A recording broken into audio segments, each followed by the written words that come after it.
దస్తగిరి హత్య కేసు విచారణలో ప్రభుత్వం విఫలమై డైవర్షన్ పాలిటిక్స్ కు పాల్పడుతోందని కడప జిల్లా వైసీపీ అధ్యక్షుడు రవీంద్రనాథ్ రెడ్డి విమర్శించారు. వైసీపీపై హత్య ఆరోపణలు చేయడం చంద్రబాబు నీచ రాజకీయాల్లో భాగమేనని అన్నారు.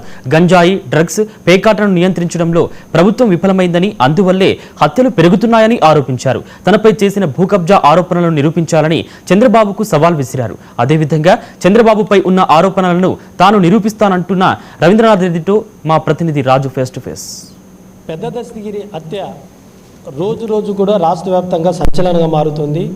సీఎం చంద్రబాబు నాయుడు స్వయంగా రవీంద్రనాథ్ రెడ్డి కూడా ఈ హత్య కేసు సంబంధించి కీలక వ్యక్తిగా ఉన్నాడని చెప్పి కూడా వ్యాఖ్యలు చేయడం ఇది ఒక రాష్ట్రంలో కాదు జిల్లాలో కూడా చర్చనీయాంశంగా మారింది. ఇదే అంశంపై మనతో మాట్లాడడానికి వైఎస్ఆర్ కాంగ్రెస్ పార్టీ జిల్లా అధ్యక్షుడు రవీంద్రనాథ్ రెడ్డి ఉన్నారు. ఆయన అడిగి తెలుసుకుందాం. సార్ చెప్పండి, ప్రధానంగా కూడా సీఎం చంద్రబాబు నాయుడు నిన్న కూడా శ్రీకాకుళంలో కూడా ఈ దస్తగిరి హత్యకు సంబంధించి రవీంద్రనాథ్ రెడ్డి ప్రమేయం ఉందని చెప్పి వ్యాఖ్యలు చేశారు. దీనిపైన మీరేమంటారు? చంద్రబాబు నాయుడు గారు ఒక నీచ రాజకీయాలు చేసే వ్యక్తి. దాదాపు 45 ఇయర్స్ ఇండస్ట్రీ అంటాడు. ఆయన గత చరిత్ర చూస్తే అంత ఇటువంటి బురదమయమైన చరిత్ర తప్ప వేరే ఏం లేదు. సో అదే కాకుండా నాకు సంబంధించి ఈ ప్రభుత్వం వారిదే, మరి ఎంక్వైరీ చేయవచ్చు, నష్టం లేదు. సో అటువంటిది ఏంటంటే ఉంటే చర్యలు కూడా తీసుకోవచ్చు. ఎన్ని లేకోకుండా ఆయన ఏదో డైవర్షన్ పాలిటిక్స్ తప్ప వేరే ఏం లేదన్నమాట. ఆయన ఇప్పుడు ప్రభుత్వం అంతా కూడా అన్ని రకాలుగా వైఫల్యం చెందడం జరిగింది. దాదాపు 3,55,000 కోట్ల రూపాయలు అప్పు చేసి సంక్షేమ కార్యక్రమాలకు కానీ అభివృద్ధి కార్యక్రమాలకు ఖర్చు పెట్టిన పరిస్థితి లేదు. అలాగే దీనికి సంబంధించి ఈ మాఫియాలన్నీ కూడా ఈ రాష్ట్రం అంతా కూడా పెరిగిపోయే కార్యక్రమం జరుగుతుంది. ఎందుకంటే శాంతి భద్రతలు ఎక్కడా ఉన్న పరిస్థితి లేదు, మహిళలకు సంబంధించి భద్రత లేదు. అలాగే ఈ ఎక్కడ చూసినా మట్కా బిజినెస్లు, ఆ తర్వాత బంగ్యాకు వ్యాపారం నిజంగా కూడా చాలా దారుణం. బంగ్యాక్ అనేది ఈ రాష్ట్రంలో నిజంగా విచ్చలవిడిగా దొరికే కార్యక్రమం జరుగుతుంది అన్నమాట. సో అదే కాకుండా అంత ఈ డూప్లికేట్ సారాయి ఎక్కడ చూసినా, ఎందుకంటే ఇప్పుడు బ్రాందీ షాపుల్లో ప్రతి 2-3 బాటిళ్లకు ఒక బాటిల్ దొంగదే దొరికే కార్యక్రమం జరుగుతుంది అన్నమాట.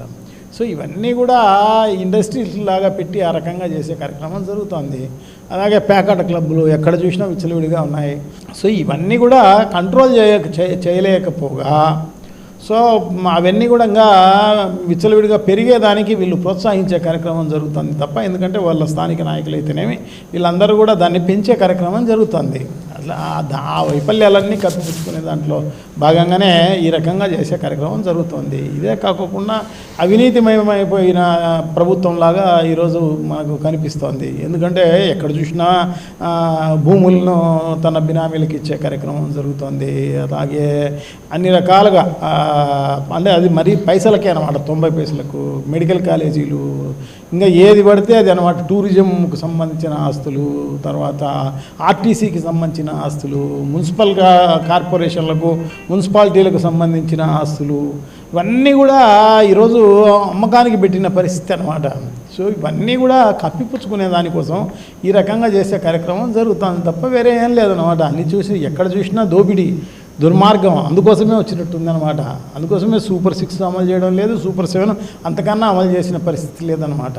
సో ఇవన్నీ కూడా కప్పిపుచ్చుకునే దాంట్లో భాగంగా ఇది జరుగుతుంది. అదే కాకుండా చంద్రబాబు పైన మొన్న ఈ స్కిల్ డెవలప్మెంట్ కార్పొరేషన్కి సంబంధించిన కేసు, అలాగే తర్వాత ఈ మద్యంకు సంబంధించిన కేసు, అట్లాగే అమరావతి పైన ఉన్న కేసు.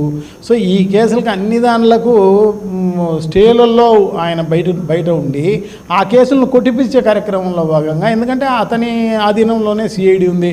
సో ఆ సిఐడినే ఇంతకుముందు గతంలో ఎంక్వైరీ చేసినారు. మరి ఆ అధికారులు గతంలో ఉన్న అధికారులకు ఆ తప్పు కనపడడం ఏమి, ఇప్పుడున్న అధికారులకు తప్పు కనపడకపోవడం ఏమి, బై మిస్టేక్ అని చెప్పేసి ఆ రకంగా కోర్టులో ఇచ్చి పిటిషన్ ఇచ్చి క్లోజ్ చేసుకుంటున్న పరిస్థితి అనమాట.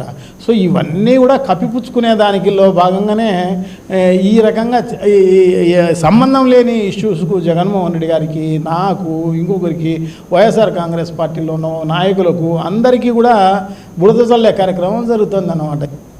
పెద్ద దస్తగిరి ఇంటిలో డాక్యుమెంట్స్ 100 కోట్ల ఎకరా డాక్యుమెంట్స్లో రవీంద్రనాథ్ రెడ్డి కుటుంబ సభ్యుల పేర్లు ఉన్నాయని చెప్పి టీడీపీ వాళ్ళు ఆరోపిస్తున్నారు. దీనిపైన మీరు? అతను మీడియేటర్ అండి. పెద్ద దస్తగిరి అనే ఆయన మీడియేటర్ కాబట్టి మీడియేటరు ఎప్పుడైనా మేము అమ్మకానికి ఏదైనా పెట్టినప్పుడు డాక్యుమెంట్ అడుగుతాడు, ఫోటోస్టాట్కి సంబంధించి. ఆ డాక్యుమెంట్లన్నీ ఆయన దగ్గర ఉండవచ్చు, అంతేగాని దానికి ఆయనకు ఇంకో దానికి సంబంధం లేదు. అతని పని మీడియేటర్ పని. సో దాంట్లో భాగంగా అతని దగ్గర ఉండవచ్చు. దాంట్లో ఏముంది, అతని దగ్గరే ఏముంది, మిగతా మీడియేటర్లు ఎవరైనా ఉంటే వాళ్ళ దగ్గర కూడా ఉండవచ్చు అన్నమాట. భూపేష్ రెడ్డి చెప్తున్నాడు, రవీంద్రనాథ్ రెడ్డి ఈ కేసులో నుంచి తప్పించుకోలేడు, అతను ఈ కేసును తప్పుదారి పట్టించడానికి ఎన్నో ప్రయత్నాలు చేస్తున్నాడని చెప్పి మీడియా ముందు చెప్తున్నారు. దీనిపైన మీరేమంటారు? అంటే తప్పించుకునేదేముంది, దీంట్లో చేసి ఉంటే, సంబంధం ఉంటే డెఫినెట్గా చేసుకోవచ్చు. దాంట్లో ఏముంది, దాంట్లో తప్పించుకునేదే ఉంది, ఇంకొట్టినేదేముంది, ఏదైనా ఫేస్ చేయగలుగుతాము. అంతేగాని ఎందుకంటే బేస్లెస్ అలిగేషన్ అది. ఆ పిల్లోడికి తెలియదు, చిన్నపిల్లోడు కాబట్టి. ఆ పిల్లోడికి తెలియదు కాబట్టి ఏదో మా తెలుగుదేశం పార్టీ ఆఫీస్ నుంచి, సెంట్రల్ ఆఫీస్ నుంచి వీళ్ళకి స్క్రిప్ట్ వస్తుంది మాట్లాడమని చెప్పేసి. సో ఆ రకంగా మాట్లాడతారు తప్ప వాళ్ళకు తెలియదు. అది మనం జమ్మలమడుగులో విచారిస్తే భూపేష్ సంగతి, ఆదినారాయణ రెడ్డి సంగతి తెలుస్తుంది అనమాట. అది తప్పనించి అట్లనే అందరూ ఉంటారని చెప్పేసి అనుకుంటారు. అంతకు తప్పనించి నేనేంటి, నా కథ ఏంది అనేది ఇక్కడ ఉన్న ప్రజలను అడిగితే తెలుస్తుంది. సార్, ఫైనల్గా ఈ యొక్క ప్రభుత్వం కానీ ఎందుకు ప్రధానంగా మిమ్మల్ని టార్గెట్ చేసింది అనుకోవచ్చు? నన్ను టార్గెట్ చేస్తే, ఎందుకంటే ఓ జిల్లా అధ్యక్షుడిని వైఎస్ఆర్ కాంగ్రెస్ పార్టీకి సంబంధించి, అదే కాకుండా జగన్మోహన్ రెడ్డి గారికి బంధువు అని చెప్పేసి, సో ఆ రకంగా నన్ను బదనాం చేయగలిగితే అది జగన్మోహన్ రెడ్డి గారిని బదనాం చేసినట్టు, వైఎస్ఆర్ కాంగ్రెస్ పార్టీని బదనాం చేసినట్టు అని చెప్పేసి అనుకుంటున్న పరిస్థితి. అంతకు తప్పనిసి ఇంకో రకమైన ఇదేం లేదు. రవీంద్రనాథ్ రెడ్డి గారు చెప్తున్నటువంటిది ప్రధానంగా జగన్ మేనమామను కాబట్టి, ఈ యొక్క వైఎస్ఆర్ కాంగ్రెస్ పార్టీ జిల్లాలో క్రియాశీలంగా నేను ఉన్నాను కాబట్టి నన్ను ఇబ్బంది పెట్టడానికి, ఈ యొక్క కేసును తప్పుదారి పట్టించడానికి ఈ విధంగా సీఎం చంద్రబాబు నాయుడు అనేకమైనటువంటి వ్యాఖ్యలు చేయడము, ఆయనకు హత్యలు చేయడం మొదటి నుంచి ఆయన నైజం కాబట్టి ఇలాగ మాట్లాడుతున్నారని చెప్పి రవీంద్రనాథ్ రెడ్డి చెప్తున్నారు. కెమెరామెన్ హరితో రాజు, 99 టీవీ, కడప నుంచి. బులెటిన్లో షార్ట్ బ్రేక్ తీసుకుందాం. Stay with us.